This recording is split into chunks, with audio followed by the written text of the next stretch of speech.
Avec une première question posée par Madame Elsa Faucillon, vous avez la Oui, parole. merci. Monsieur le Président, Monsieur le Ministre, chers collègues, dans le dernier rapport publié par l'OCDE qui compare les systèmes éducatifs des 35 pays membres, on constate encore que les salaires des enseignants français en primaire sont inférieurs de 9% à la moyenne, et alors même qu'on le sait, le professeur des écoles français travaille plus en heures que ses homologues européens pour la plupart.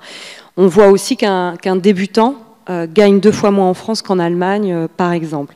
Il n'est donc pas étonnant que 7% seulement des diplômés du supérieur s'orientent dans cette voie, et c'est un peu dans la continuité de la question du pré-recrutement que je vous posais hier.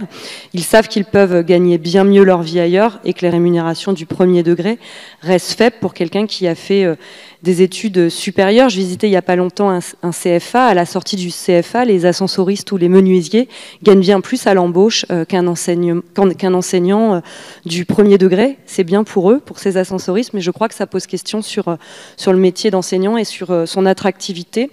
La France est depuis longtemps un pays qui paye le moins ses enseignants du primaire en donnant l'avantage au lycée à des filières d'excellence. Je crois que le corps enseignant attend une véritable revalorisation sociale et salariale des métiers.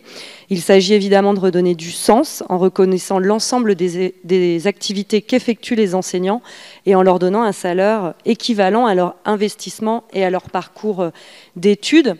Je regrette évidemment qu'au lieu de répondre à cette attente, qui est, je crois, une urgence, vous choisissiez par exemple de rétablir le jour de carence pour mener une lutte avec cette idée qui court beaucoup sur un absentéisme qui serait bien plus important chez les enseignants qu'ailleurs.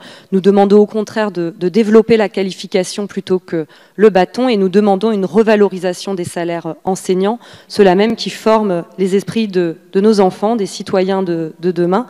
Donc ma question, Monsieur le Ministre, quand comptez-vous mener une politique de revalorisation des salaires des enseignants du premier degré et dans quelle ampleur? Merci. Merci beaucoup Madame Faucillon. Monsieur Jean-Michel.